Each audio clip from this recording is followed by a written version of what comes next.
Hey everyone, this video is the install video for HydrosPlus Turbo Plus on the 1025R, 1026R, or 2025R second gen.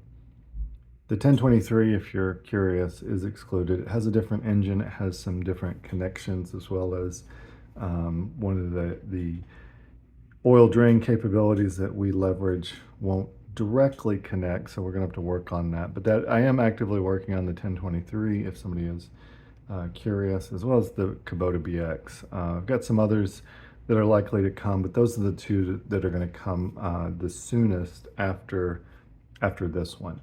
And if you haven't watched the HydrosPlus Turbo Plus teaser, that's probably worth watching. I go through some of the detail. As you can see, we've got both a DPF filter and a bypass here. And if you want to know more about why we have those on this particular solution, check those videos out. I'll put a link here somewhere, maybe in the corner, and you can have a look. That'll go into it a little bit more in depth. I also, so you're aware, I've purchased test equipment for NOx and particulate matter to do testing, and I have not done as controlled tests as I wanted to at this point. What I've done is kind of off the cuff test, and I'll tell you, at least with the DPF filter, what I'm seeing with the tractor having what is it? I think it was about 10, no, it was 8, somewhere between 8 and 10 more horsepower. The particulate matter was I believe the same, but the NOx emissions were about half. And this is treated, this DPF is treated with the precious metals to lower NOx emissions, so that makes sense. But that's what we're seeing just at a high level. I'll get into more of that in the future. A lot of you may not care about that, but that's something that I want to kind of be a part of. This is, can you have your cake and eat it too, right? Can you have more power and a cleaner burning engine all at the same time? And I think, well, so far the answer is yes. I haven't had anything prove that otherwise. So, but for those who want to use a DPF, you're here. If you don't want to use a DPF, here. Or if you're using the DPF, but you want to take it off to clean it, you have something else to run in the meantime. Now, this video is not going to be a short video, so there'll be chapters below, and maybe when I kick up the speed to 1.5. Hopefully, if you go to 2, I don't talk so slowly that you can still understand what I'm saying if you go to 2, but maybe you can. With that, as you can see in front of you, there's a lot of parts. At this point, there has been, all of the pre-orders have shipped, and the first group of, I'll say, back orders are shipping now. And the good news is, even though there's so many parts here, we've had very little issues. This particular piece, a couple of people have had leaks on this. I've had to replace that. Now this is not what the pre-orders got. This is an new and improved part. And because it was an off-the-shelf part that I'd used at the time, even though they were supposed to be the correct threads on this side, some people got some, maybe they were in the wrong bin or something, but they were not the correct threads. But other than that, everything has gone really well, better than I had expected, and I'm really excited about it at this point. Now, one thing I'll mention in this video, but if you're watching this in the future, this has certainly been remedied. The pre-order group got, they first got the DPF, and then we followed up with the bypass, because the manufacturer that I worked with on the exhaust, they're actually a DPF manufacturer, and honestly, what it came down to is there was too much of a challenge in the coordination between the group I was working with that built exhausts mufflers, that type of thing, that we're going to build these pieces, this is where the header pipe that connects to the turbo, which this connects into one of these, and then you have kind of the down pipe. That turned out to be just too much coordination to be worth it.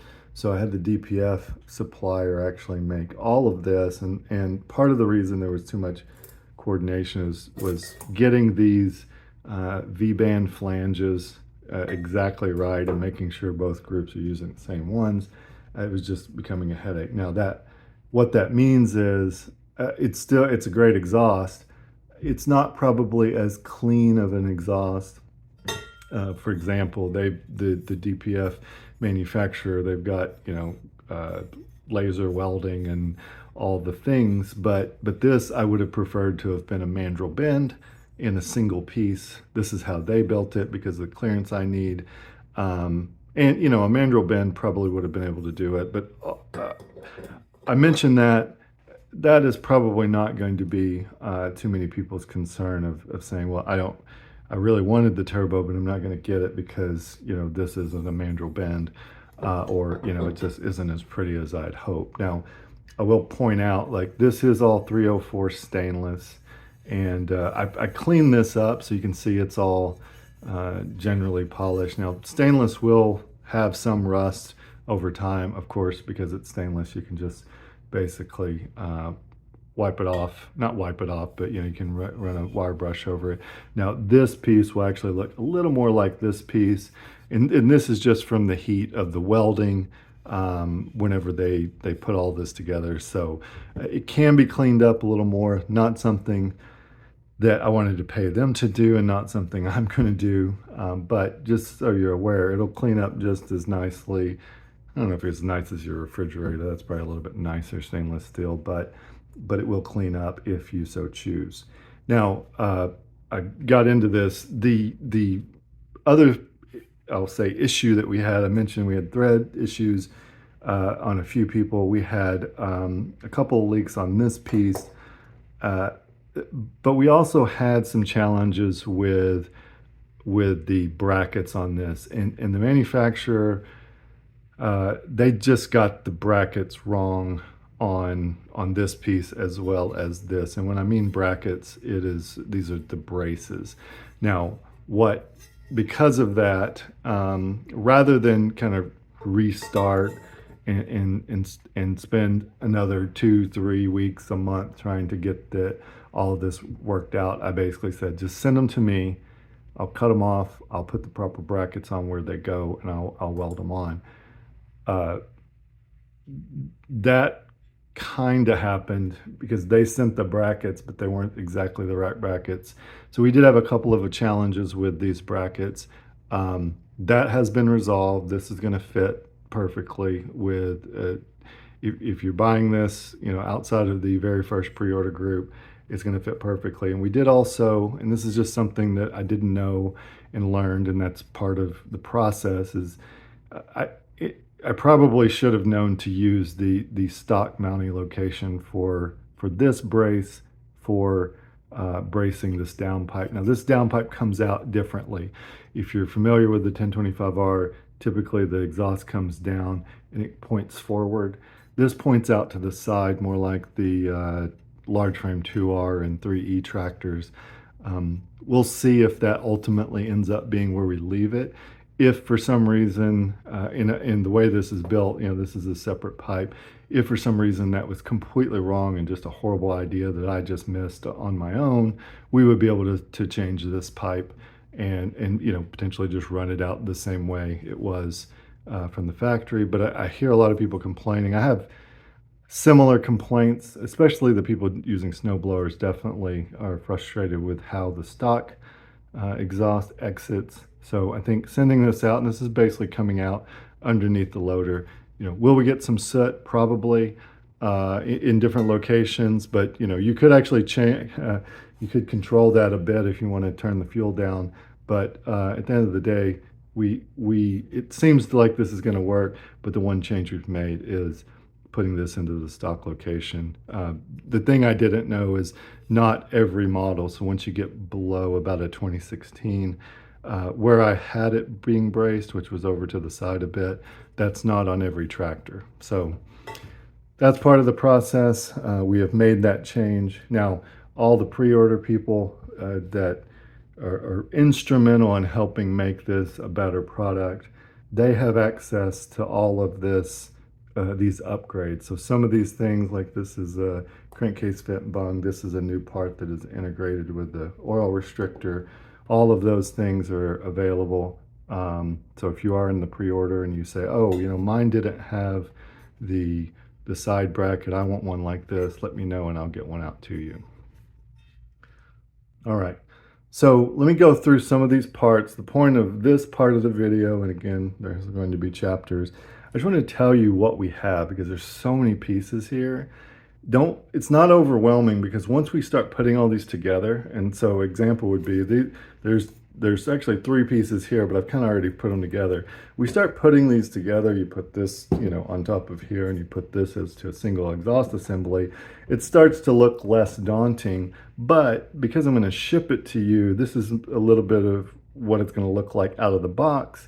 And then as you start to put it together, you'll realize where things go. It's not going to be, it's not going to seem like so many parts. But let me talk through what we have. So to start, of course, let's start with the turbo. Again, go look at the other videos, but this is basically the same turbo that you're going to see on any 3-cylinder Yanmar, including the 2038R. It is basically this same turbo. Turbos are not drastically different per model because they have wastegates.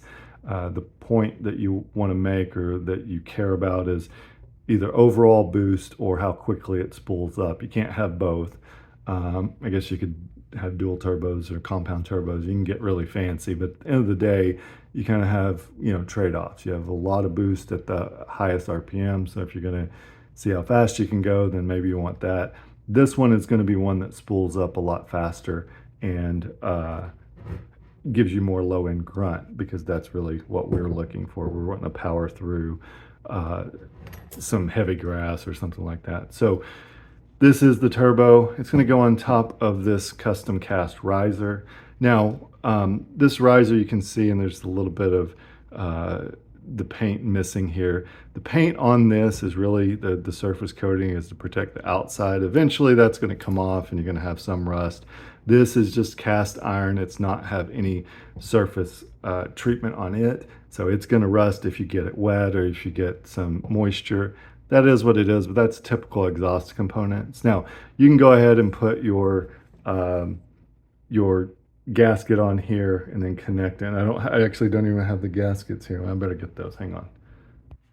All right, we're back. So we have gaskets, and I will mention this now. It reminds me, this triangle one that goes here. I did have a couple of people that had this gasket. It wasn't exactly right, and I just had to make a little modification to the hull. So I want to call that out. This is something that you may run into. I don't necessarily expect it to be very frequent, because I think that might have been one of those reported. So, but here are the gaskets. So a few more parts, but all that, I'll put this here. You can put it on this with surface treatment. I mean, we're talking about exhaust parts. We're not trying to seal hydraulic lines or anything.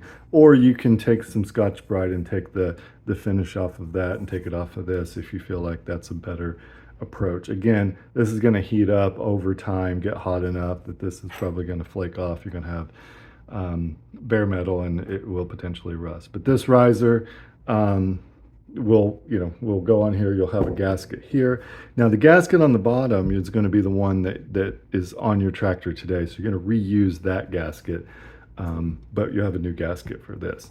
Now, one other call out is we have a 1/8 NPT port here. This is if you want to put a pyrometer on, or I guess there could be other, I don't know what other sensor you might put here other than a pyrometer, but that's what that is for. I'm going to send it with a plug. I don't know that I will provide a pyrometer in the future, but potentially would be something we want to add. I've been testing the exhaust temps. You can get the exhaust temps up, hotter than you can with stock, but generally running, if you're not laying into something, it doesn't get very hot at all. I mean, it's like 500 Fahrenheit, and really, you don't really have to worry about. There's a few schools of thought, but until you're about at 1,000 Fahrenheit, you really don't have to worry about anything. Not to say you can't get there if you push it really hard, but general running and what we're going to do with these tractors, probably not going to see that. And I put this pyrometer in here, which is right outside of the exhaust. For those of you who are in the turbo world or have worked in turbos before, a lot of times pyrometers end up in the muffler or in the exhaust pipe. If you put it later in the stream, you actually have to account for the temperature loss. So that's why I put it so close to the manifold. So this is really where you want to measure your exhaust temp if you're worried about it. Now, we're early days here. With the amount of fuel you can give to this tractor with the stock plunger pump, you're probably going to be okay. If somebody goes out and changes timing or adds different injectors, then you probably do want a pyrometer for that kind of tuning. So we've got the riser, we've got the turbo, and we've certainly got the gasket kit. So we'll come up from there. And then you go two different directions. You go cold side or hot side. So let's start with the cold side. On the cold side, we've got to get air into this. This is where it's going to suck the air in, and this is where it's going to charge the air. Now this will go here, and you'll see it in the install. So this is referred to as the charge tube. And I've got the clamps on here, so you can orient these either way that you want, whatever is most comfortable for you and what you can get access to most easily. And then this is the intake tube. Now this has what I'll refer to as the crankcase vent. I was originally using what is basically a JIC weld-on bung, and we put it through the back, but I had this part in production, but it wasn't quite ready yet. So I've sent one of these to all of the pre-order groups, so they have this now, and it should fit in the same hole. But when I send this to you, here's what it looks like. It is simply just screws on, has a back in this little lock nut, and it has a number 6 JIC. And what we use is this tube here, and we'll connect it in. Now what this does, and I'll get in more detail when we get into the install, this lets the crankcase ventilation that is going to build up when you have positive pressure, comes from this crankcase vent. We'll connect it on here like this. That's going to vent back into the intake and then be re-ingested by the engine, so that it doesn't just vent to atmosphere, which is, from an emission standpoint, you want to run it back through the engine. If you vent it to atmosphere, it's not as good for emissions, but also it's a little bit tougher to handle, because you potentially have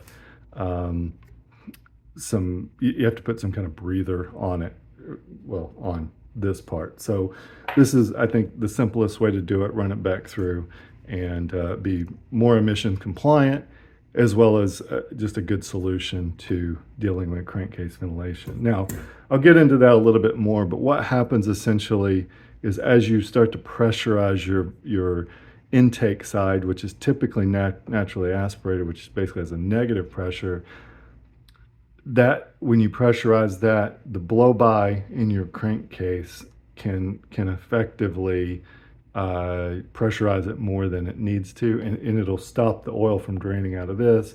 It'll potentially blow some oil out of your dipstick, just depending on the particular engine. So that's why we need to vent that out, so it does not build pressure in the crankcase. So I'll set these over to the side right here. Again, this is the tube. And there's 3 tubes. There's big, medium, and small. So the medium one goes on the cold side for the intake, and then you've got the charge tube over here. So I'll set these over here.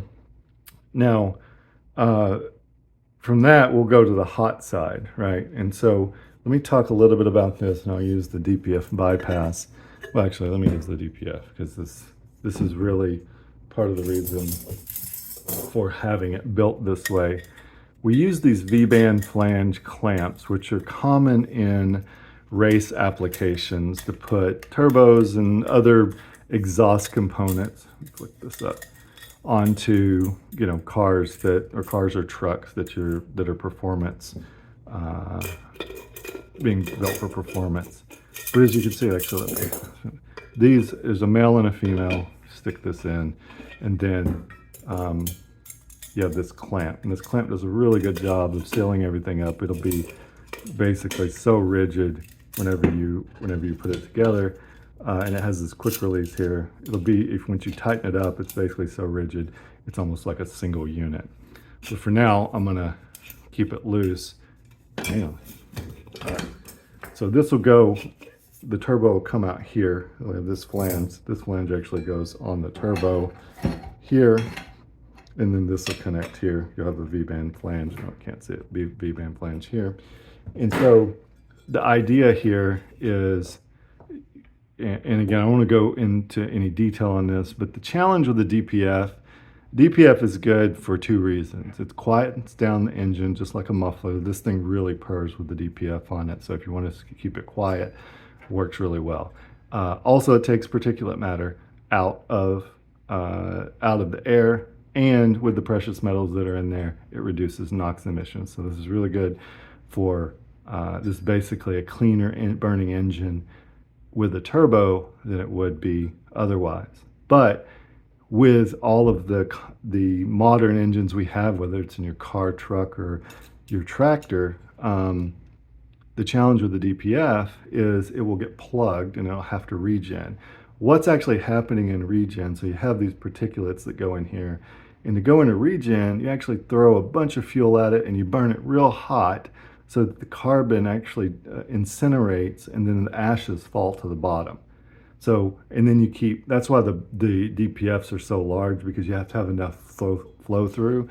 Now, ours doesn't have to be that large because we don't have regen cycles. This is something that is meant to, when we put it on, and I don't know how often we'll have to do this. I mean, I'm looking for everybody's feedback on what they're gonna see, but I think it's probably gonna be, 50, 100 hours, maybe even more before you have to do anything with this based on how we run these tractors.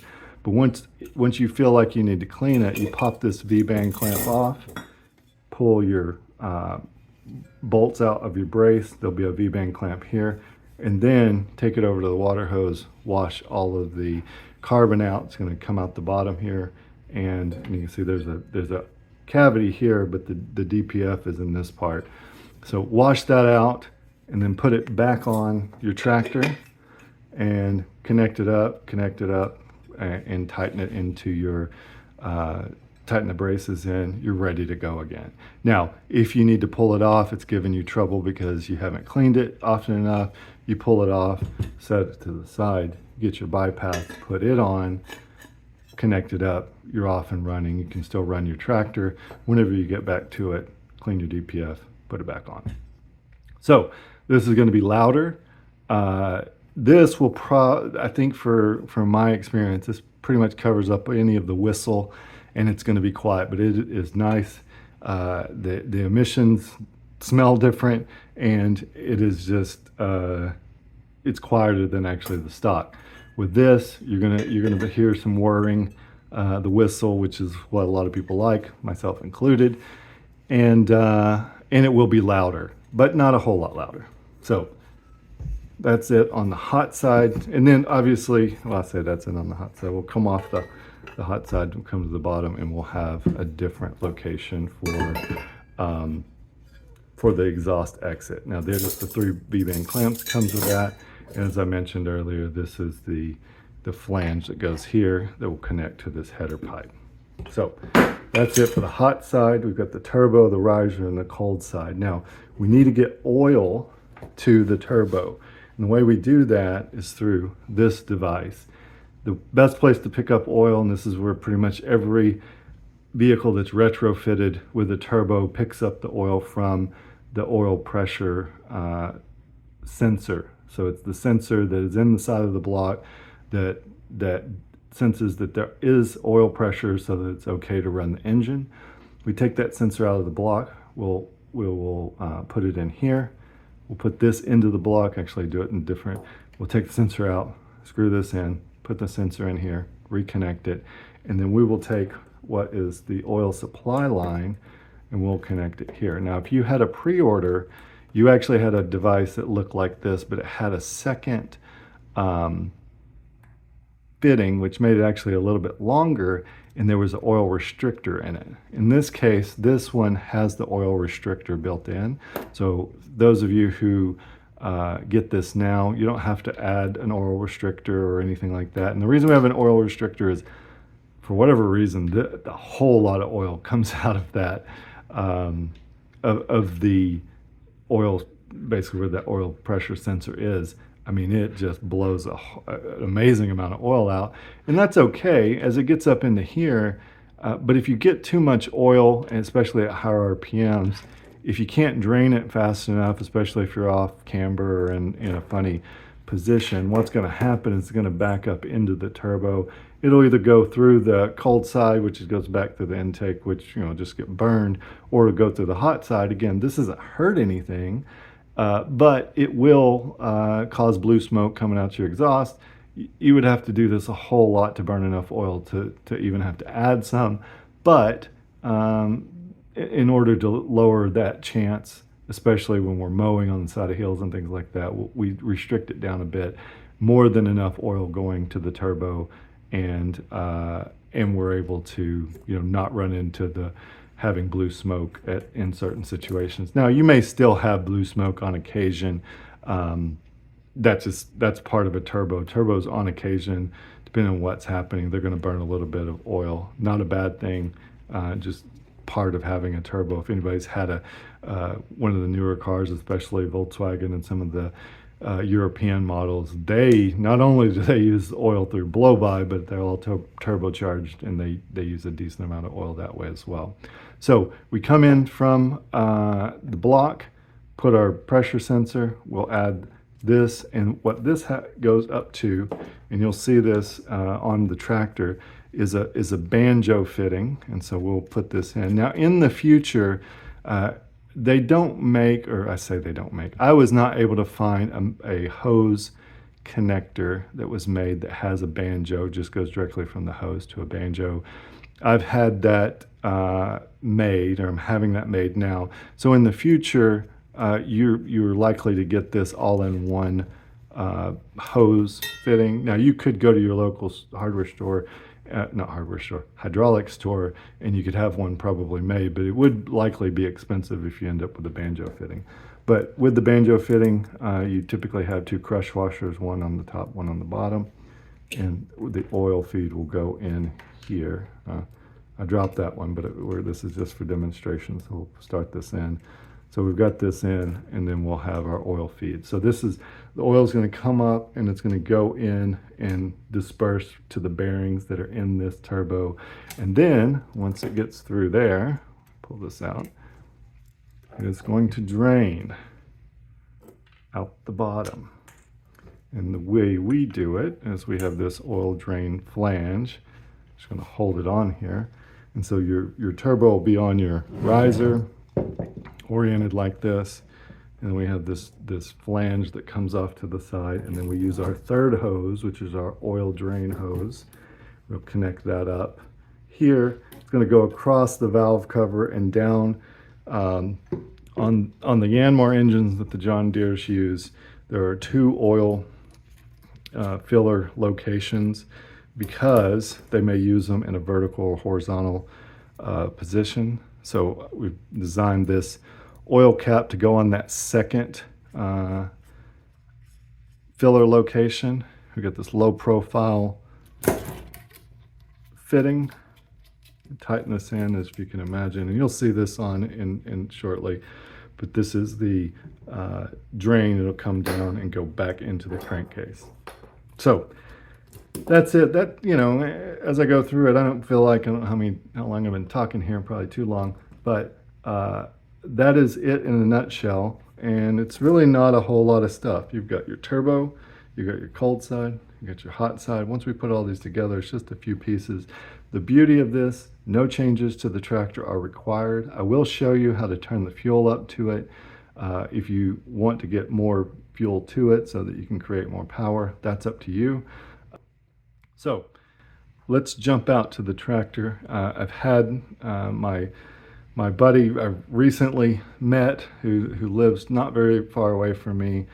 He bought a HydrosPlus Stage 3 Performance Kit, and now he wanted the turbo, and he was gracious enough to lend me his tractor so that we could show the power, the stock power. So his tractor was the stock tractor I used in the power video, and then now we're going to put the HydrosPlus Turbo Plus on, and we'll use that same tractor here. I don't know if it'll be in this video, but I will show it at some point with the exact same tractor with the turbo added and what kind of power we're getting from it. All right, here we are at the tractor on the left side, and this is where we'll do most of the work. The right side does have the oil drain and the oil pickup, but the turbo, exhaust, all of that ends up being on this left side of the tractor. And I'll talk about the left side to the right side in relation to if you're sitting on the tractor. So if I say left, it'll be the, what we call that, I guess we call it the driver's side of the tractor. But just as a reminder, this tractor is a 2016, and I generally refer to it as a Gen 1. So Generation 1 has the straight ROPS, a few other little things, a better four-wheel drive location, but otherwise basically the same tractor as the Gen 2 for most things.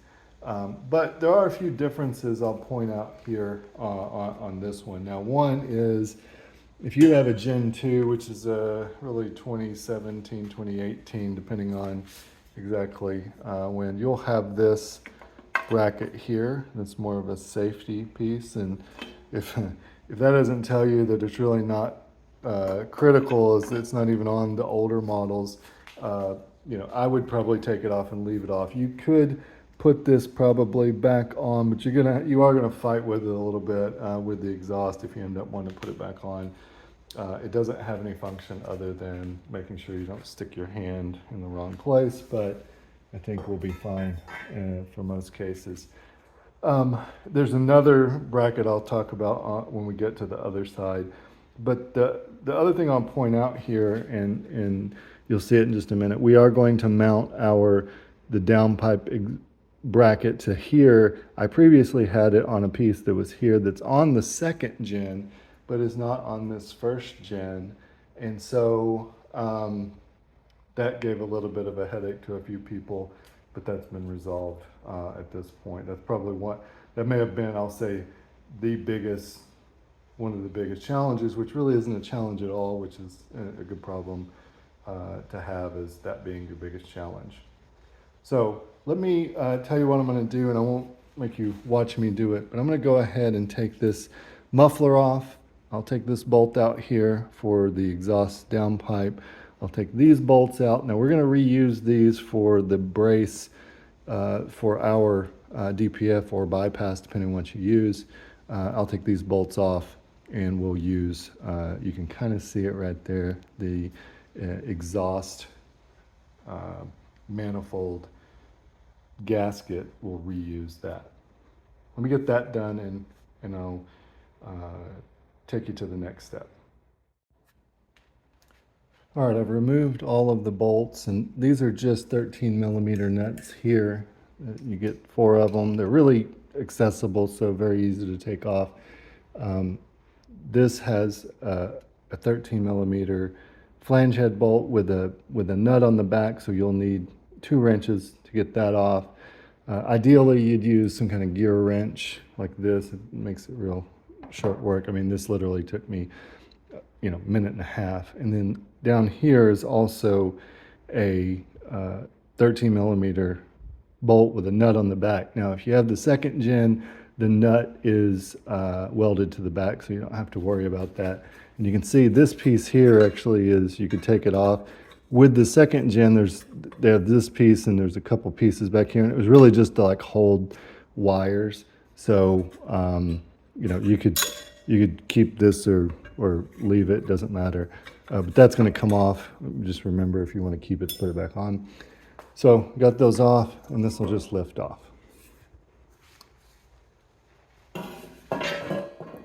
So I'll set that to the side, and our gasket stayed on there. We're just going to leave it on there. But while we have good access and good visibility, I'm going to go ahead and take off this crankcase diaphragm. So I'll show you what's in here when I take it off. And I'll go ahead and take off this hose, which is your intake hose when it's naturally aspirated. Now, one thing to call out is you will need to have the air filter kit for the HydrosPlus Turbo Plus to seamlessly work. If you have a different setup, what I think you can do, because I'm going to replace all of this, really you just need something that will hold you to the front here. This piece here, I think already will kind of vent to the front. So I don't know if you're curious about, whether or not, if you don't have this already, can you just buy these pieces? The answer is probably yes, but I will tell you, this U-bolt is like $30, and this little piece here is like $45. So I don't know how much the kit costs, but seems like that's a lot of money for those two small pieces. But just to call out. So I'll take this off and this hose off, and then I'll come back and we'll get started putting the turbo together. All right, I just loosened up these two hose clamps. I have to shake this loose. Maybe I didn't loosen them up enough. Maybe I'll do a little more here. I don't think I did. Sometimes when these have been on for a while, oh, come on. I have to fight with them a bit. And this one came off pretty easily. So take this. You won't reuse this, so set it to the side just like the exhaust. Now this is the crankcase vent. I'll call it. There's a diaphragm in here. Actually, don't know all the technical terms. Pull this off. Show you what we see. Come on, come on. You can see there's a spring. Trying to do this without getting in the way of the camera. So take this off, and then there's a spring that kind of holds this down until the pressure is enough that it pushes up. And what you have here is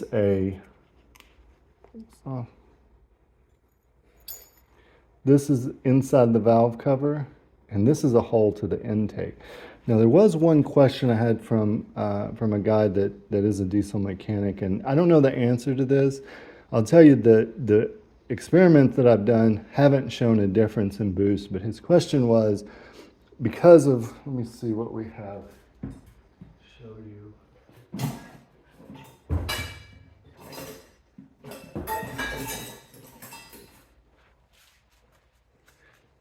Because what we have is this, and it basically will vent, and we've got an O-ring that goes here, and we'll put this on, and this is going to vent up.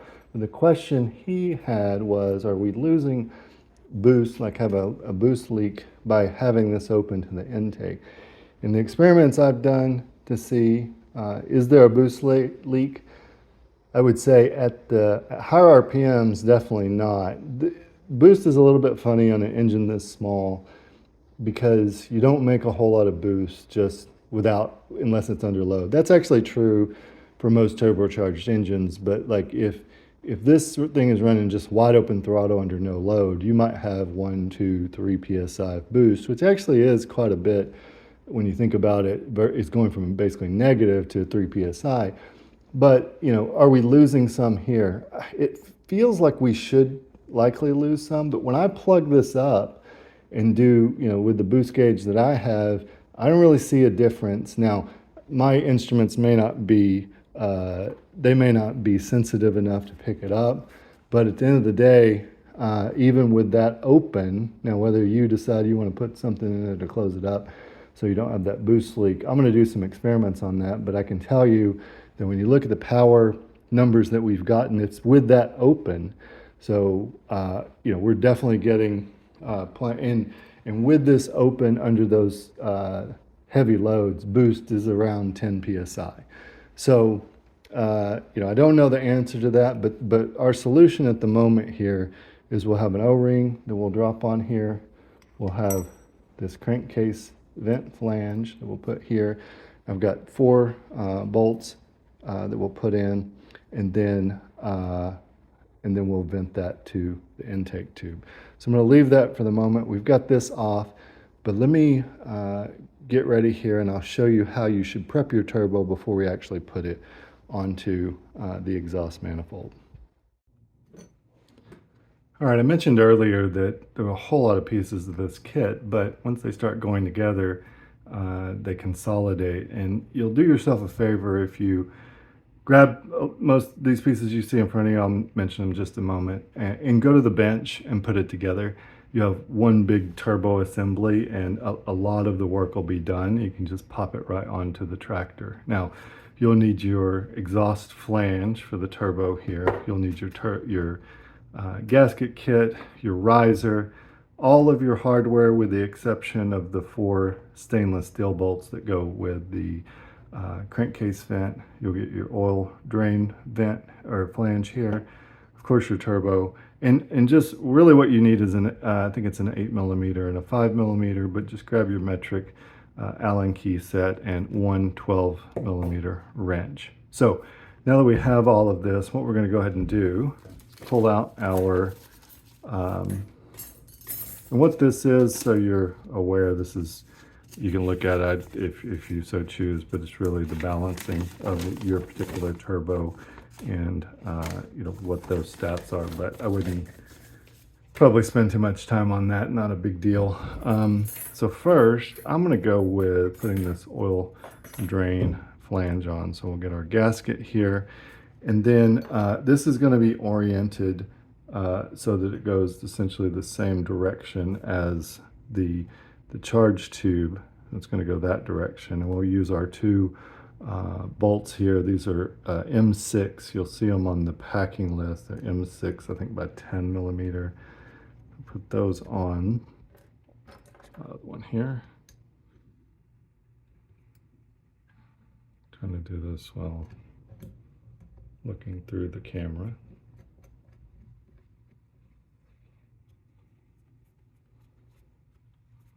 This will be a 5. Oh, I don't have a 5. Where'd that go? Oh, gotta find it. Here we go. I had to rob a 5 out of another set. But, so 5mm, and these will all be metric. Just tighten it down good. Now, obviously with a diesel engine, a lot of vibration. Certainly don't want to strip anything out. When you ask me foot-pounds, I do not know. Probably somewhere on the order of 20 to 30 foot-pounds, but go ahead and do it a couple of times. Now this has a gasket, so just to make sure that it's good and tight and not likely to back out. So we've got our oil. Now this will be oriented like this. We've got an oil drain flange there. Now the next thing I'm going to do, just because it's probably the easiest, I'm going to grab this. Now this is also going to use a 5mm. Now this gasket will only go on one way, so you don't have to worry about getting it on backwards. It'll only go one way, and we'll put our exhaust flange will also only go one way. And we'll use our button head socket cap screws. And the reason we use these button head ends up being a clearance challenge. Could have made this come out a little bit longer, but then we would have to, rather than just putting the V-band flange directly onto this laser cut flange, we'd have to put a piece of pipe there, and it just made it a little bit more complicated. So rather than do that, we just use this button head, get the clearance we need. Now, right now you're thinking, well, clearance seems fine. I don't see what the big deal is, but when you put the V-band flange on there, you actually, even with these button head ones, you'll have to orient it in a particular way. It's not a big deal. It's just something that was a little bit better to go with this approach rather than trying to put another piece of pipe and another weld on it. All right. So same thing for these. These could probably stand, somewhere in the 30 foot-pounds range. I don't have a torque wrench that goes on my Allen keys, so I'm doing this by experience and about, it's definitely not 100 foot-pounds, but it's definitely more than, say, 10 or 15. So give it a good tug there, make sure those are good. Now, exhaust bolts, we're not using Loctite on these. You do have a concern, I would say, that given the vibrations you have on a diesel engine, they could rattle out. But that's only if one of them is loose. Now, if one of them gets loose, they all tend to loosen up pretty quickly. Just make sure all of them are tight. With exhaust components, usually have a bigger challenge of not being able to get the bolts off rather than them coming off too easily. Now, I've got it like this. I'm going to go ahead and put this banjo bolt on as well, just because it's easy to do. And I'm going to put it together. So what you have is you have a crush washer above and below the banjo portion, and then you have this bolt. Now, this happens to be a stainless steel bolt. In the future, you may have an aluminum version. I mentioned that would be the hose end, and all those hose ends are aluminum. So if you have the aluminum version, definitely treat it gingerly, because aluminum is just not as tough. And so with the stainless steel, we don't have to worry about it. It's pretty easy to go ahead and crush those down. I'm not actually going to make it too tight. I'm just going to put it on here so it is ready for us. Try to get it lined up. But I'll check it once we actually connect it up. I'll check it to make sure the alignment's good and that we don't have leaks. Really, this is one you're going to want to tighten up and check once you have the tractor running, to see if you have a need to crush those washers down a little bit more. Okay, on this last part here, I did have a few people, and I found myself having this same issue, and it may be that honestly all of them are off. I didn't notice it when I did, when I've done it before, but what I wanted to show you is how I would recommend doing this. And notice, you see how this is pulled in. I just did this because it was just, off just by a very little bit. But what I'm going to recommend is go ahead and put your gasket on and go ahead and start threading these bolts in. And if you do it when they're kind of down here at the bottom, and you can make the changes, you can actually get it and point it in the right direction and pull these in. These bolts that I'm using are M10 by 1.5, and they're a little bigger than I think what the standard bolts that would actually go in here. I actually had them thread these holes so that we could run these bolts up into it versus having bolts and nuts put on it. Or if this went directly onto like the manifold like you see on our tractor, then you'd have nuts on the top of this. So this is a little bit different, but go ahead and put and this will only go on one way, and go ahead and put it on, and go ahead and thread these on up so that you can actually get, and if it's a little hard at first, it will pull itself in. And so now you have your gasket and it's in the right place. And then what we can do is go ahead and put it on the turbo here. I'll use my wrench. It's easier to get this started. And you can use, you might have a ratchet, whatever you prefer to use. Now, if you do this on the tractor, the quarters are going to be a little bit tight, so keep that in mind. I think I've used in every case this hex bolt or hex wrench. Tighten this up, and because this actual gasket, it's a steel gasket, and it's a little bit, I'll say it's off. I don't know what's off, or if it is off, or the casting is off, maybe just by a little bit.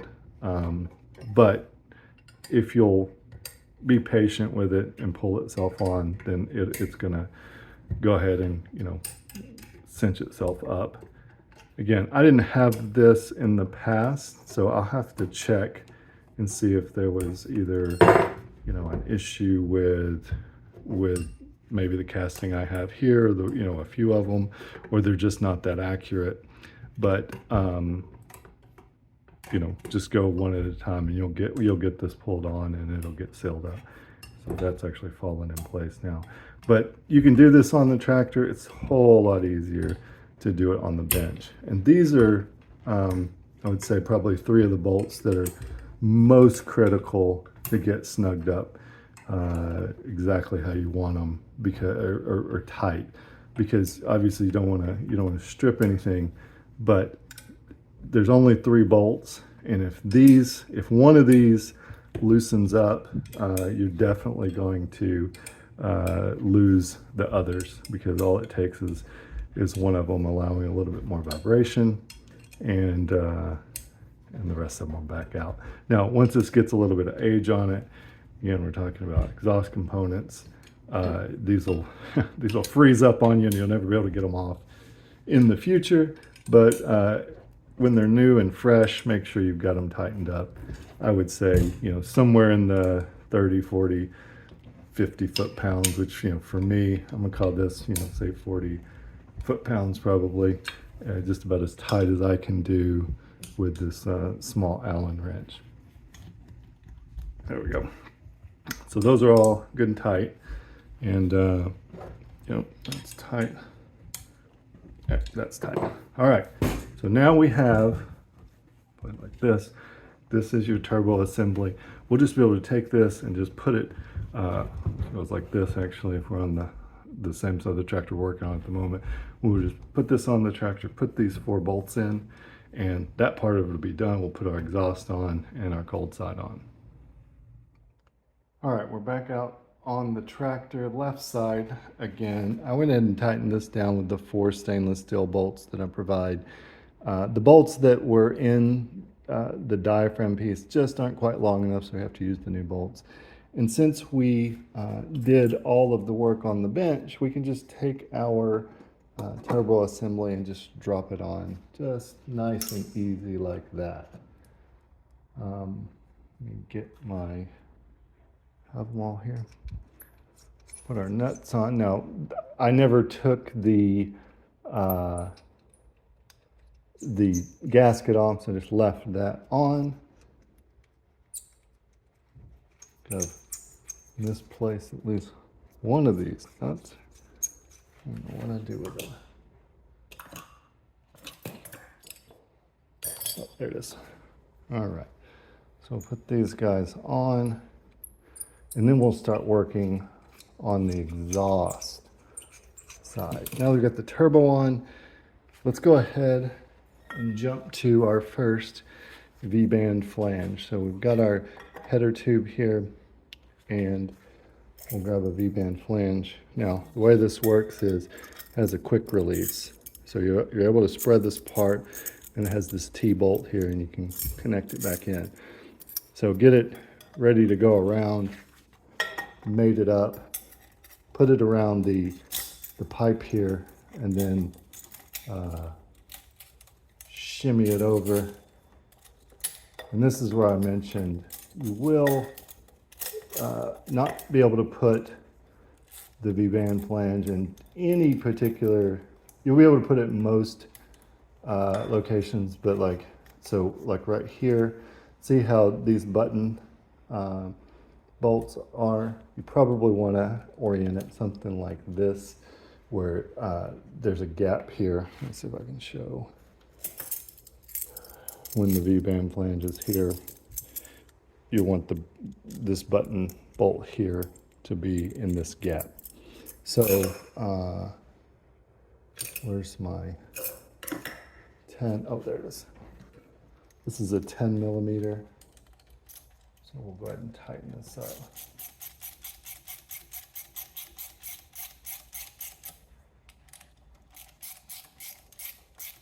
Now don't tighten it all the way down yet, but just get it close.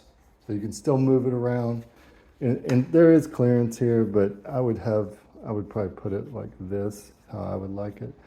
And if you didn't notice before, there's a curvature here, and that's to accommodate having this come in a little bit closer so that it doesn't quite, or it gets a little bit further away from the side here. Now we'll grab our big 3-inch V-band flange, go right here to the side. Same process, and actually same size nut. Now when you tighten these V-band clamps down, don't tighten them too tight. They will, they're not going to take a whole lot of stress, and they're not meant to be, super tight. The way the clamp actually works, it doesn't take a whole lot of pressure to make it stay where it wants to stay. And as you can see here, actually, can you see here? Let's go this. All right, here we go. Yep. Now this will go right over where the stock location was for this brace. So you don't necessarily need 2 of these. 1 would probably do, but I'll put 2 on here. Okay, we'll get down here a little closer and cozier for our last V-band clamp, and this works just the same. Put it on there. Now you could probably orient your bolt either way. I always do mine this direction. Make sure you've got it where you can, oops.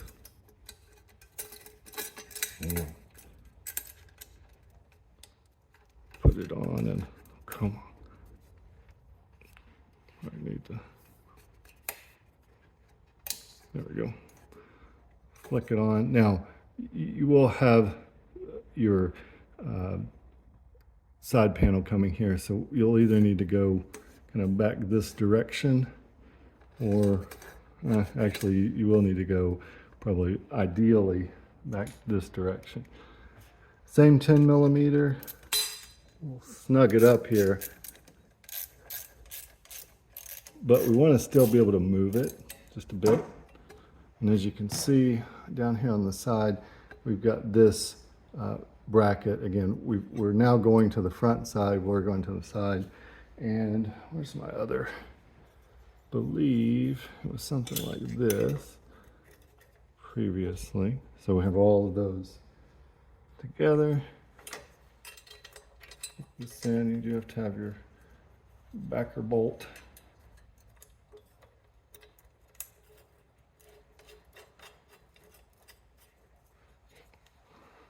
Then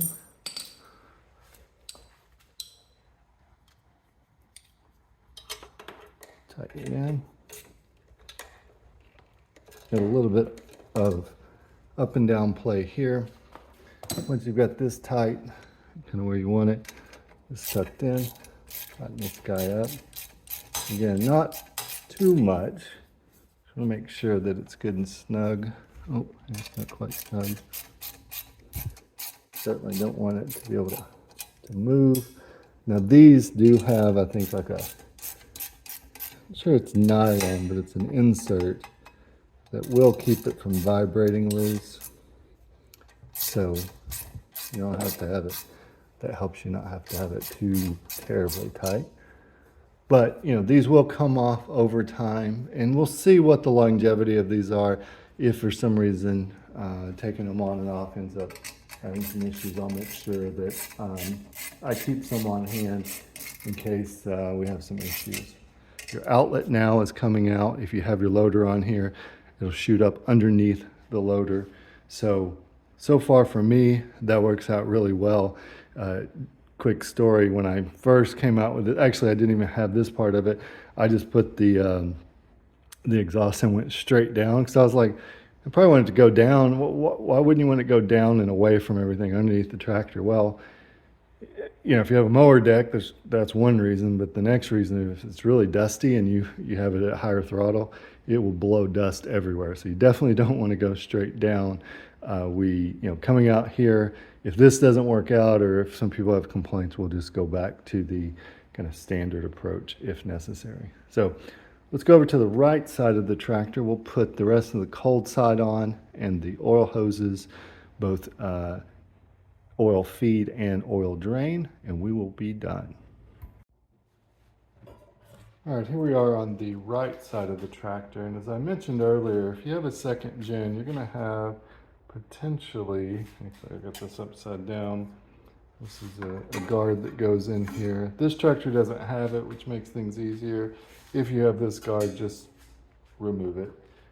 You could possibly put it back on, but it probably isn't going to be something that's worth messing with.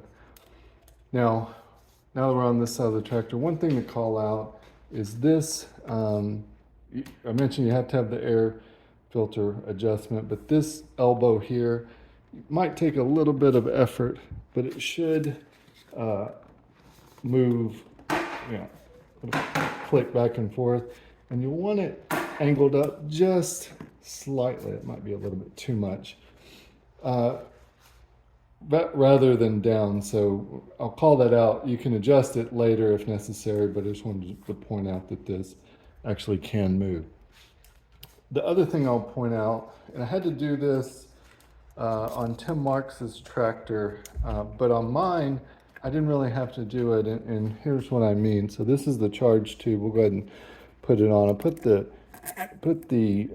clamps on, and we'll kind of move them up so we have plenty of room. And I'll start, since we already got the turbo secured, I'll start at the bottom and get that guy on. And then, get him going. And then pull this back, get this piece on. Well, try again.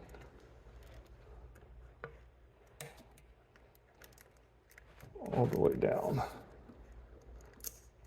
Doing this stuff and trying to stay out of the way of the camera is often a challenge for me.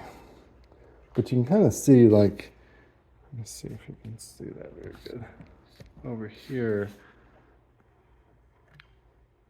it looks like it goes about right, but if I change here, put it on, there might be just a little bit. This one kind of has it. It's a little bit of a, I'm on tripod, crease here, which really isn't going to disrupt airflow. So you could leave it like that if you like.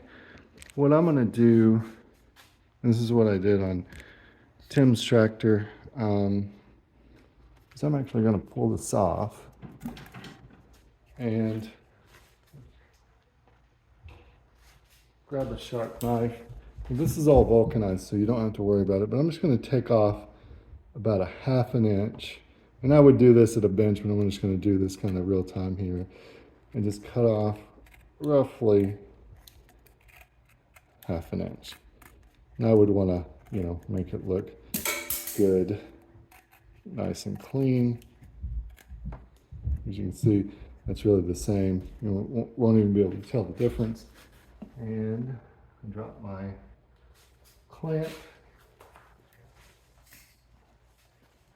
Taking that off, clamp back on, or up, started here.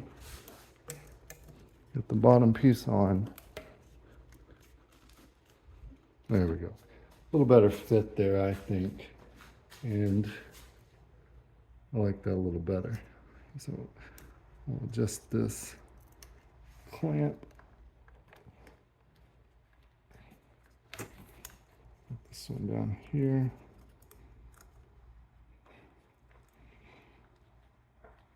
I want it. And we'll move on to the next one. Now, this is the charge tube, and I haven't tightened it up yet. This is the intake tube, and it goes on the turbo and then connects to here. Now, I had 2 customers that it was a little bit short. It seemed to be a little bit short for them from going from the turbo and actually getting onto here. Now, I'll show you what you need to do on this one. Let me just see if it, I mean, I don't think it's going to have the issue to the degree they had it. Get this here. Get that on. And so, yeah. Actually, I want to turn I want my clamps to go from that side, so get this on here.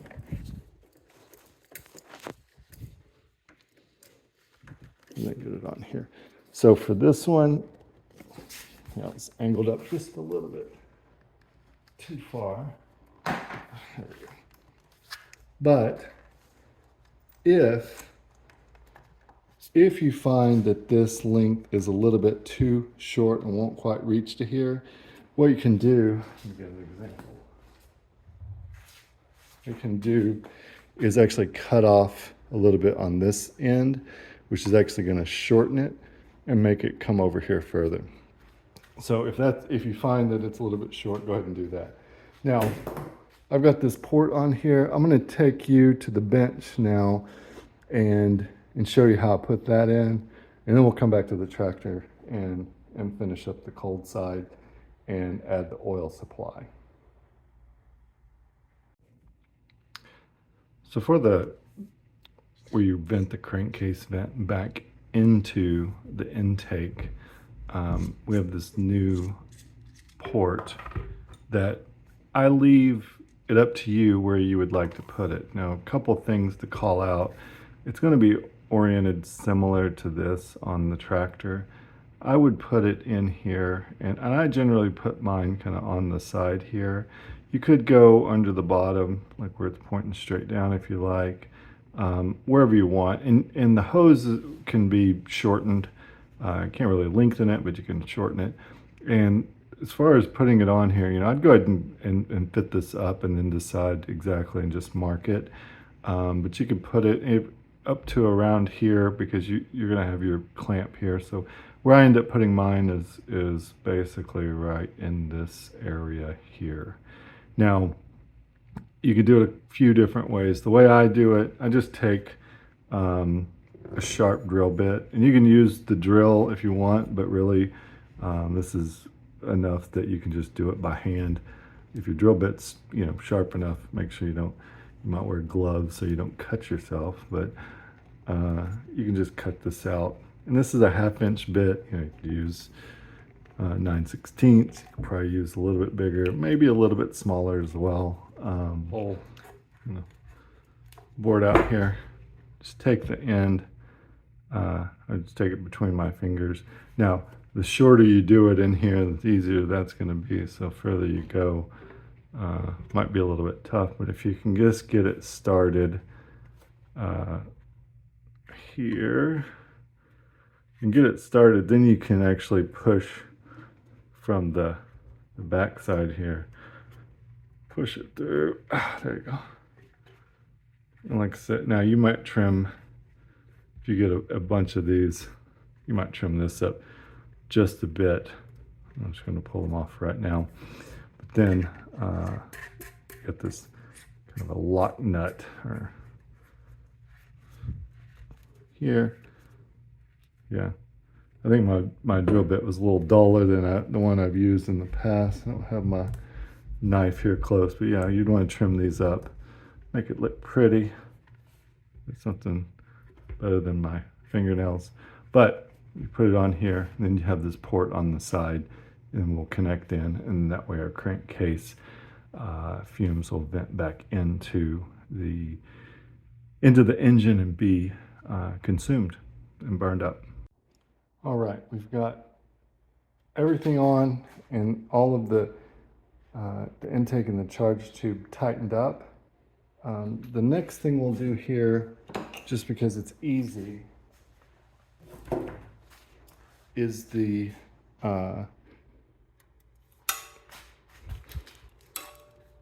crankcase vent tube in the way here. Now, I'm in I intentionally have this cut long.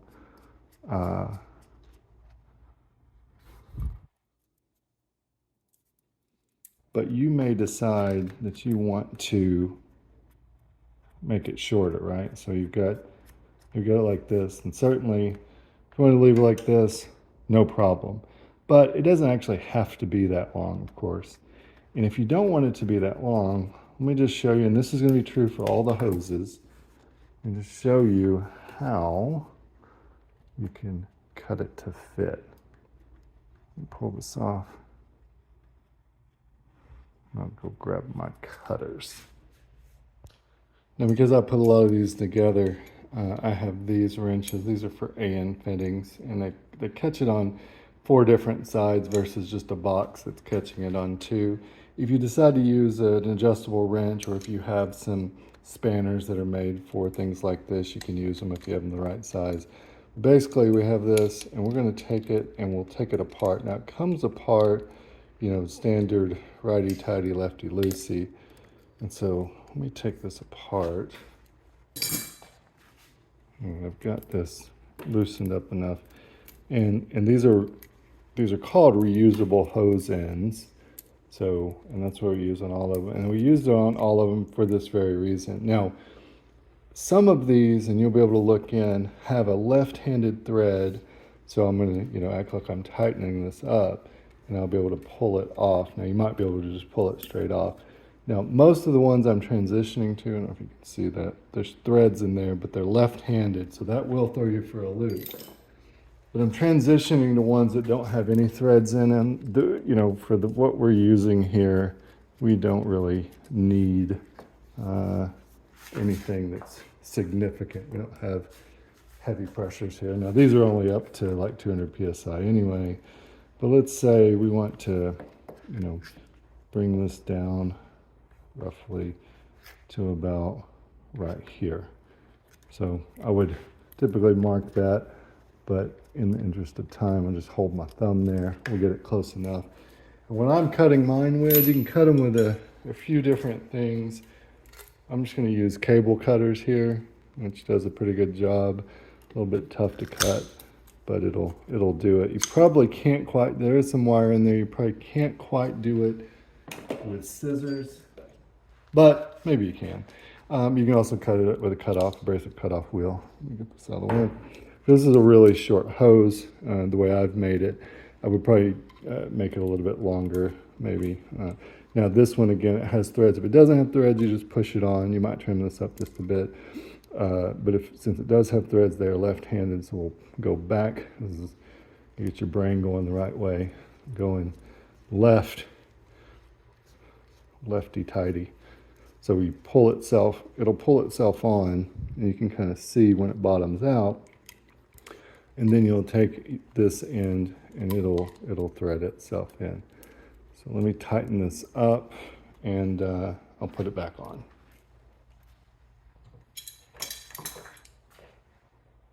All right, I got them tightened on. We have our custom length hose, and I'll tighten it on here.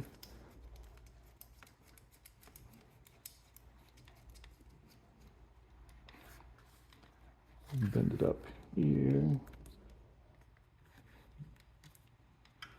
Probably should have done it a little differently. Go like this.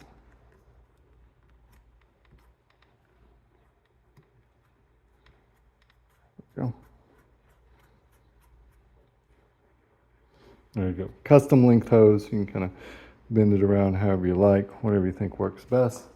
But that is the crankcase vent going in to the intake tube. Now, the next one, now one thing to keep in mind, we do have this one coming across, so you don't want to get too far into this area, but it should be fine in most cases. Let's go ahead and do this drain. Let me get down a little bit closer. Oops, sorry. A little bit tighter in here. Now this is our other oil cap for the horizontal. And so we'll pull this cap off. And in the kit, you are going to have your own cap. And what I typically do, you can do it either way, but I'll go ahead and put this on. I think I may end up putting it on for you. Oh, actually, this O-ring is in there. Take that off. And as you tighten this on, you may have to push this out of the way just a bit, but it's not that big a deal, just to get some space. Tighten it up. And then it does have a jam nut, so make sure you get this one tight, and we'll point it up in this direction. Put on our fitting here. Ooh. Trying to stay out of the way of the camera. We can do it like this. Let me get started that way. Yep. Okay. And then I'll need to reach in with something and tighten it up a little tighter. But, and this will be kind of similar. You can see I've got, I did intentionally make this one long as well. Actually, I was thinking I was going to show you on this bigger one. But see how this one is too long. So we don't want to, you don't want to have this, because you basically have this going up too high and the oil won't drain properly. So we need to change the size of this hose.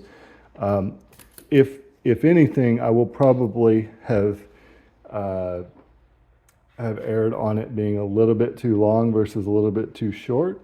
And so, you know, just to make sure, in case you have something a little bit different or you want to route yours around, but try to keep it from going upwards.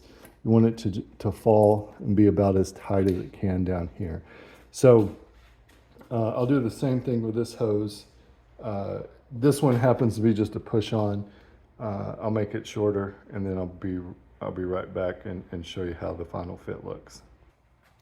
All right, just finished that up, pulled it apart, took a little length out of it, and now as we put it on here, this is kind of how I want it to fit. Again, you can route it just a little bit differently, but not much differently. You really want this to fall off gradually. And I think I mentioned this in other videos, you know, because the oil, regardless of where you drain, even if you drain straight into the valve cover, because the turbo is on the side of the engine, you know, if you were off camber to that side for a long period of time, the oil could end up kind of not draining properly and backing up just a bit. You know, that's going to be considered normal if you're in kind of a funny off camber position and you get, you know, a puff of smoke out of the exhaust because the oil's backing up. Don't worry about that. Obviously, if you're getting blue smoke coming out when you are running in normal position, then that's a little bit different.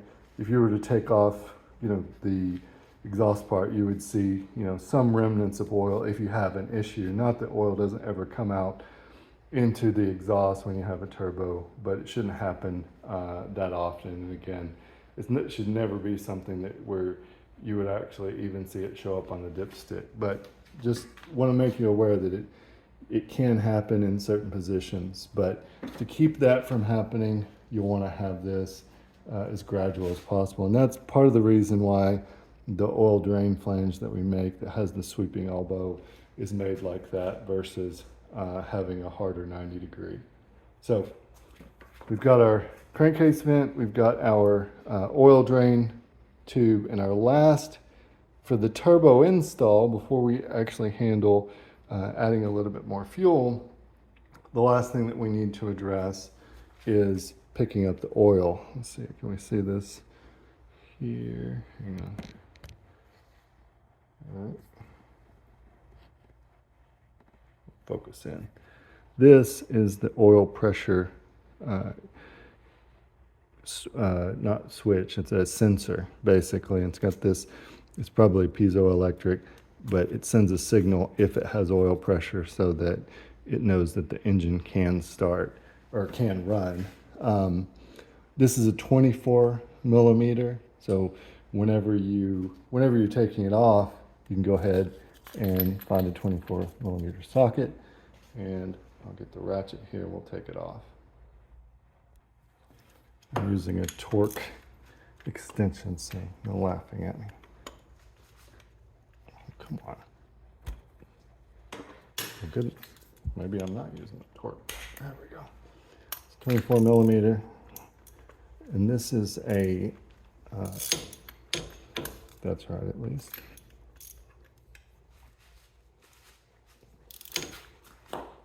I'm trying to stay out of the way of the camera as usual. There we go. This is a British pipe thread, is what we've got with this. So pull this guy out, and you can use some sealant if you want. I'm gonna just go in without it, but this, let me show you how this works. This will thread in here, so you can still pick up your pressure, but your oil sending is going to come out here. We're going to bring it up to the top of the turbo. Now, you could probably put this on. Let me see if you can put this on with the, no, you can't. So you have to actually thread this in and then put your sensor on. So 21, probably a 20.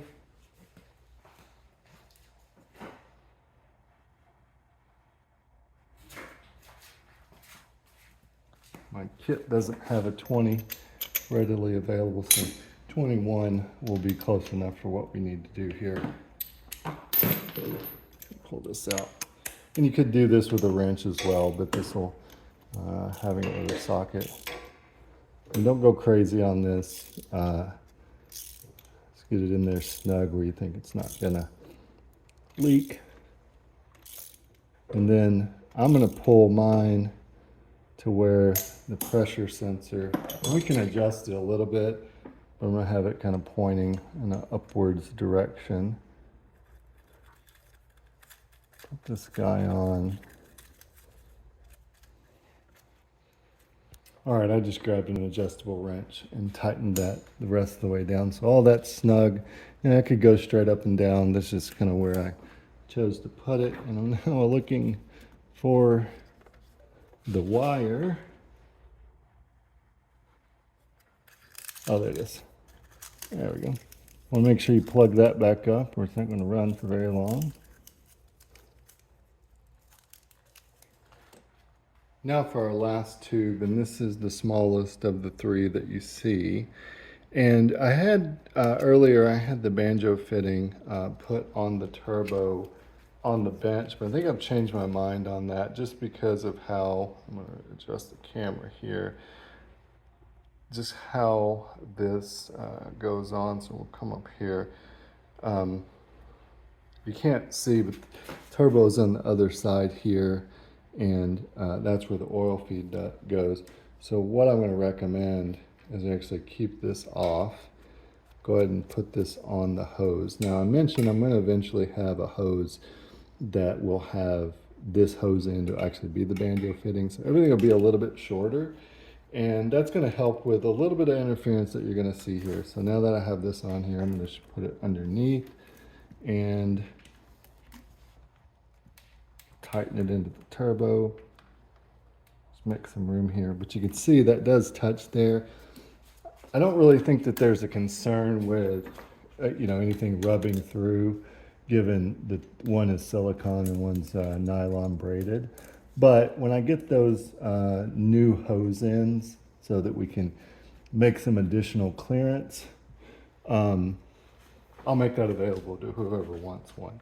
Now, all I did here is, so you can see this, I just connected it down here, and then I've got the hose running up, and, ooh, come on, work with me, tripod. You can see we come up here, and I'm going to tighten this down, and that's it. Literally, we have put everything on, and the only thing left to do is address the fuel. But before I do that, let me pull you off here. There we go. And kind of take you through just what we did. So we started with taking the side covers off, taking the exhaust pipe off, the muffler and the pipe. We went to the bench, we put our turbo together, oil flange, put a riser on, and this flange as well, and then mounted it on. Mounted our exhaust, which is very easy. Everything's existing bolt holes. So we got the hot side on, and we went over to the cold side. Charge tube, did a little bit of trimming there. Intake tube, you may decide to trim, may not. We got our drain hose. We got our crankcase vent. Oh yeah, we did put our crankcase flange on. We put our new oil cap with our elbow on, and then we added our oil supply with our T down here for our oil pressure sensor. That's it. This, of all the products I have, I would argue this is the easiest to install in that you don't have to get under the tractor. Certainly no modifications, which there is only really one product other than drilling 2 holes. The Cooler Plus does require you to cut some lines and put some compression fittings on, but you don't have to get down in the dirt. You don't have to get under the tractor, and you can do this at a leisurely pace. I think most people are going to put this on somewhere around an hour to 90 minutes without really even having to break a sweat. Now, we've got the turbo on. We've got everything that we want. I'm going to go through and make sure I've tightened everything up. I know I haven't tightened this oil drain up, but I'll go back and double check that. I recommend that you do that as well.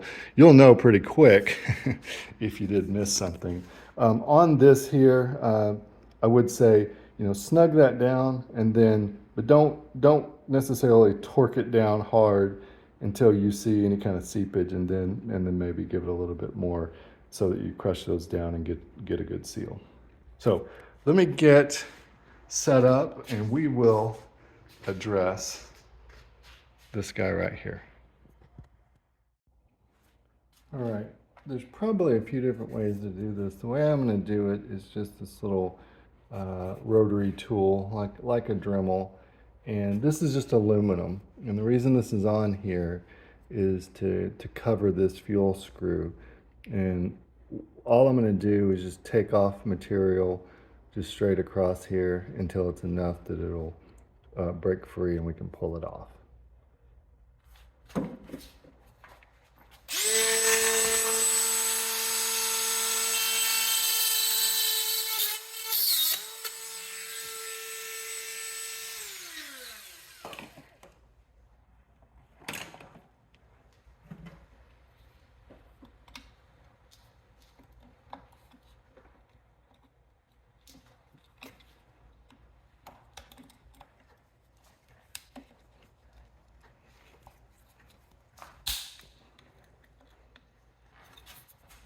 Oops. Should be able to just pry it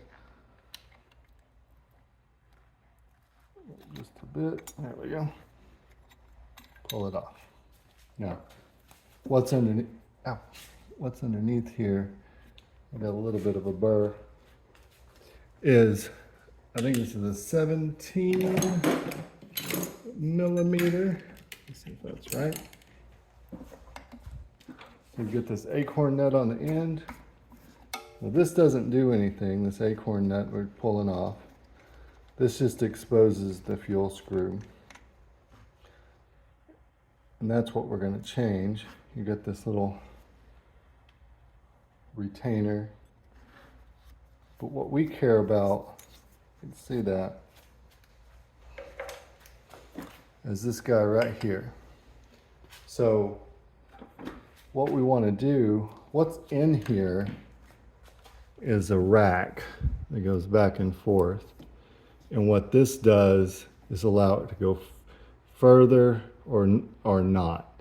Now there are 2 screws here. So what I'm going to do first, because I know my friend does not care at all about keeping the fuel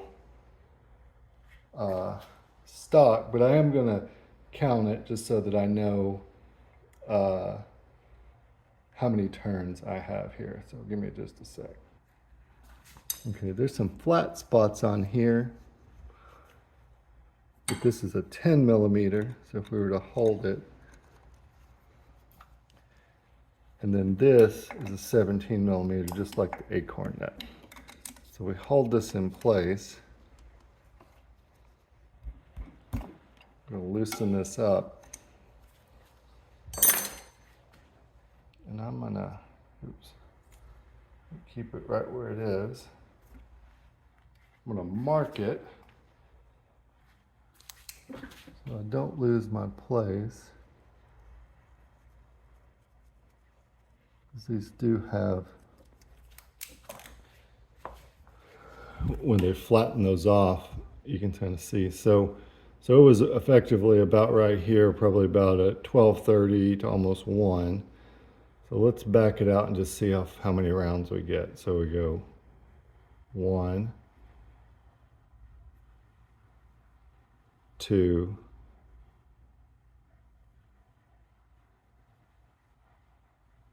3. Now this is about where I say 3, 3.5, because once you go to 4, we're right on the edge of the threads.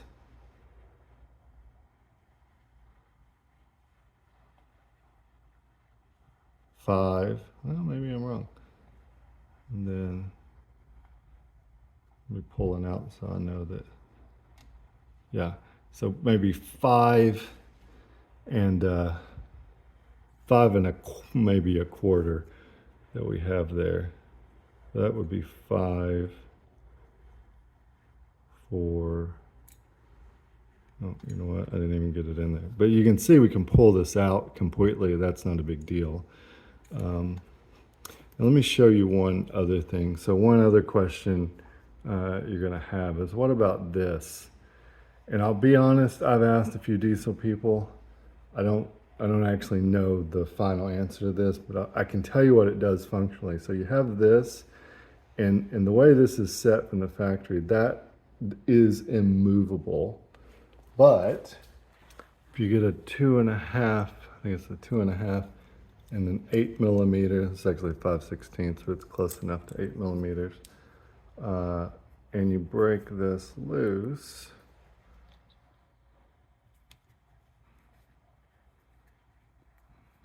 Come on.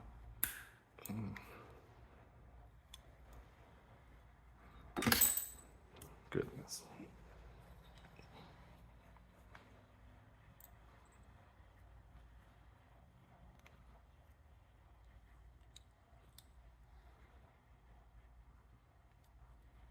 We'll back this guy out pretty much all the way.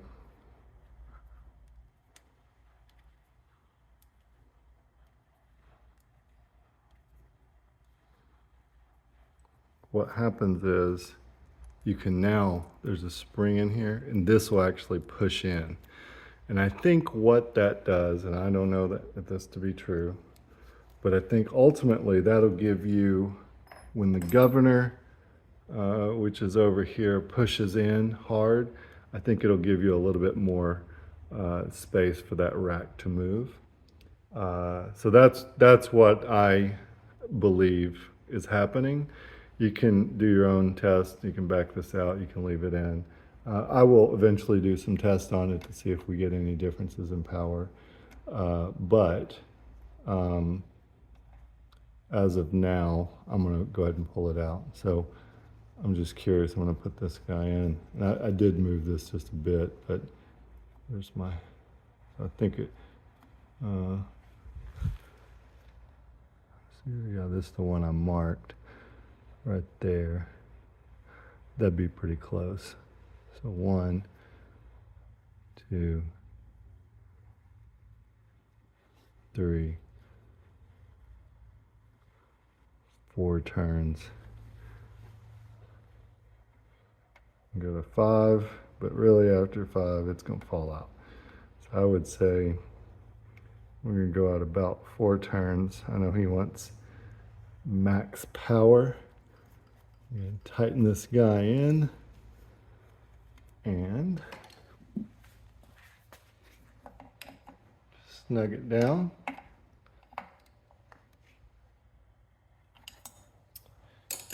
I don't know. I don't think my acorn nut, I don't think it makes sense to put it on there because I don't think it'll go all the way in now. We'll see. Maybe I'm wrong. Oh yeah, it will. Huh. There's room. All right, well, I'll put that back on. Put the little keeper on. And we are completely done. Now, of course, after all the fun, we should start the tractor and see what happens. But it happens to be 11:45, almost midnight. And so my wife would not appreciate me starting the tractor. My neighbors probably wouldn't appreciate it. I don't know. Depends on how sweet that whistle sounds. Maybe they wouldn't mind after hearing how cool it sounds. But let me tighten this up. Just make sure that this one doesn't move. All right. That's it. We are tuned and ready to rock. In the morning, I will show you the big reveal and start it up. And we'll hear it whistle a little bit. All right, here we are. I meant to do this the next day, but we're actually 2 days later, had to leave and take care of some business the day before, but wanted to get a power reading. Now this, if you remember, this is the same tractor that I did this stock comparison on. And so this one baselined at, I think, 17 1/4 at 540, and I think we got almost 18 out of it. I'll put those numbers up here. We got almost 18 out of it whenever we pulled it down. Now we are, this turbo has every bit of, I don't know, 5 minutes running on it. So, you know, I checked for oil leaks. We're in good shape. I wouldn't say it's necessarily broken in, but I don't know that a turbo has to break in. Certainly not the same way an engine does. But we're gonna give this a whirl here and see what kind of power we get, because I need to get this guy his tractor back. He is likely chomping at the bit to go play, except hopefully it's not going to rain all day. So let's get this thing started. So I want to shut this hood. I didn't put the cowlings on just yet. Got some engine temp on, as you can see, and just kick on the PTO.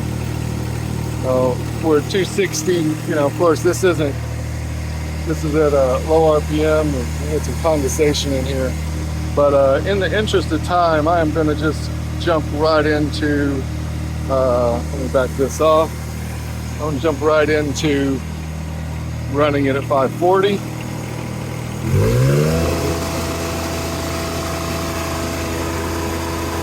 We're at 570 right there.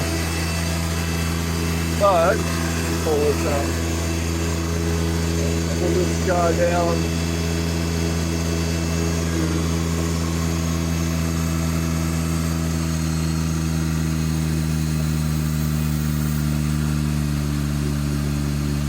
That should be 540, pulling about.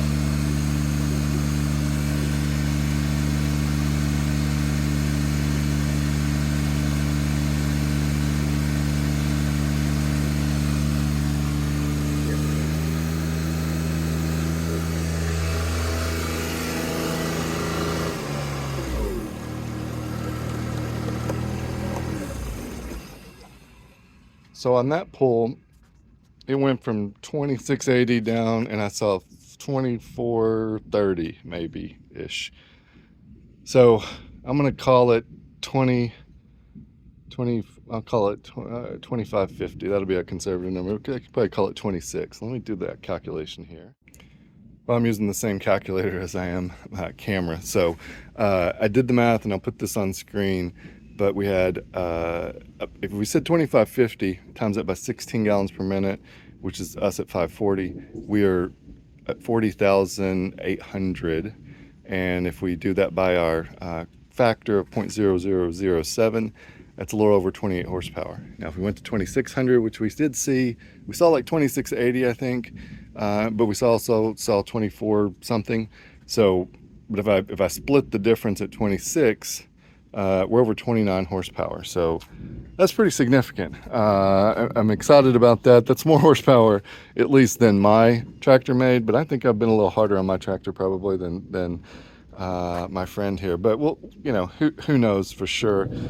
Could be some environmental differences. It is just about to storm on me. But this tractor compared to itself, so this is the best comparison. We're talking about over a 50% gain, somewhere around potentially 11 horsepower. So before I get rained on, I am going to start it up. I'm going to drag it down like we did before and see just if we can get actually more horsepower out of it while it's lugging. So let's get this going. So I like to start, excuse me, with it not being pulled at all, so it doesn't have to come up, it can go down, if that makes sense. All right, let me get this other side. So give her the beans.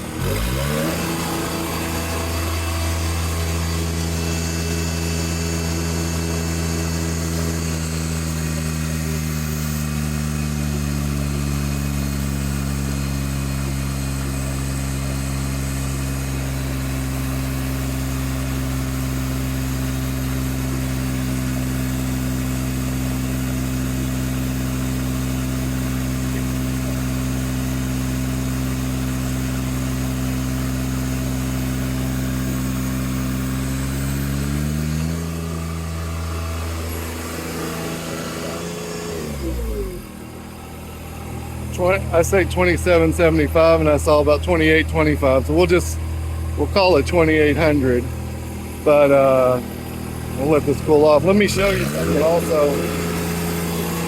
Forgot to do this. We'll drag her down again. Oh wait, let's turn the PTO on.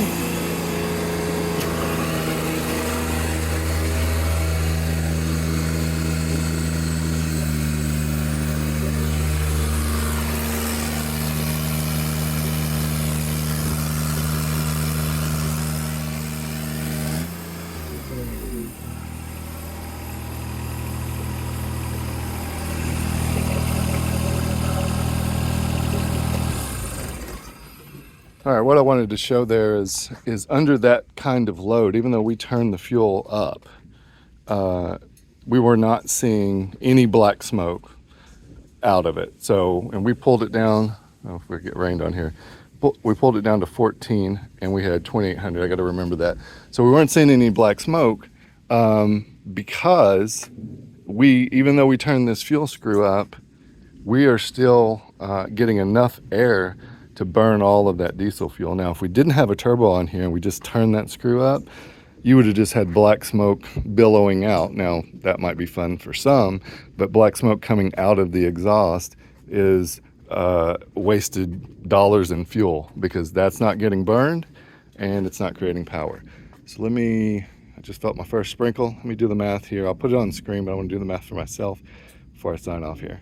So what happened? 14 gallons a minute, we pulled it down a little bit more. The pressure we ended up with was right at 2800, and that yielded just a little less horsepower than what we saw at 540 RPMs, which we're talking 27 and change versus 28 and change, or 29 and change, depending on which number you end up using. I think 2600 PSI, based on what I saw, is probably reasonable, but if you want to be really conservative, the 2550 is certainly in the middle of what we saw on the pressure gauge. So more than 50% gain, and this is this tractor compared to itself. So it's not a situation where, you know, there may be drastic differences between tractors or anything like that, or viscosities of oil or anything else that might make those differences. We've eliminated as many differences as we can. There are certainly things like weather that I have not controlled for, but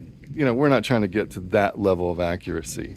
If you get HydrosPlus Turbo Plus and you adjust your fuel screw, you know, I think you can expect about 50% gain.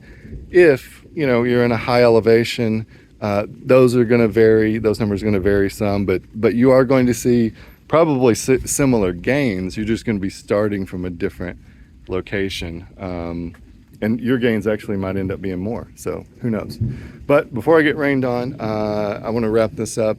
Thanks for watching. Questions, comments, leave them below. And if you're interested in a turbo for your 1025R, more tractors coming soon, visit hydrosplus.com.